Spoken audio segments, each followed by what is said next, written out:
Day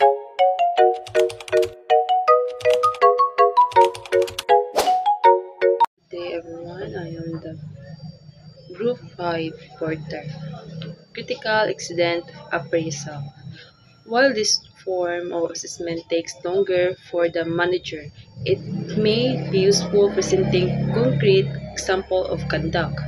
During the time between assessment, the manager notes example of the employee's effective and ineffective conduct in the behavioral category of critical accident appraisal. Example, consider Sarah, customer service representative. During Sarah's performance review, the manager presented these accidents to provide a balanced view of her performance. This approach allows for a more constructive discussion and target development planning.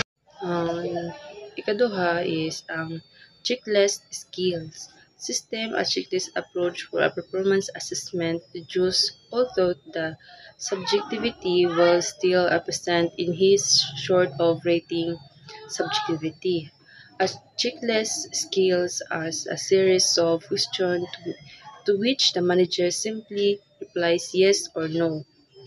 It may, it may be used to either the behavioral or the technique or both.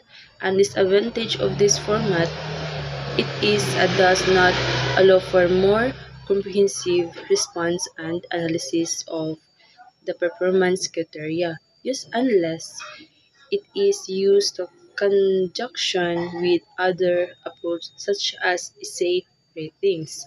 Ang example a checklist skills are straightforward performance appraisal tool where a manager evaluates an employee by answering a series of yes or no. Example diri. Tahay ang statement is kung does the employee follow company dress code? Yes. Ang company employee meets sales target regularly? No.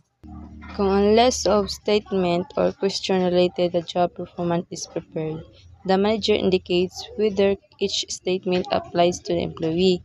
It can be used to assess both behavioral and trait as aspect.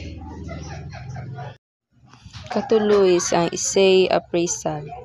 In essay assessment, the source writes an essay in response to set question concerning the employee's performance, depending on how the manager writes the essay. Example diri. Tahay ang statement is kung does the employee follow company dress code? Yes.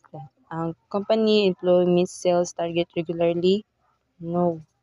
Kung unless of statement or question related the job performance is prepared, the manager indicates whether each statement applies to the employee.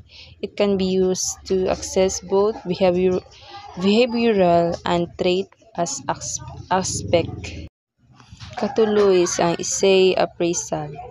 In essay assessment, the source writes an essay in response to set question concerning the employee's performance, depending on how the manager writes the essay.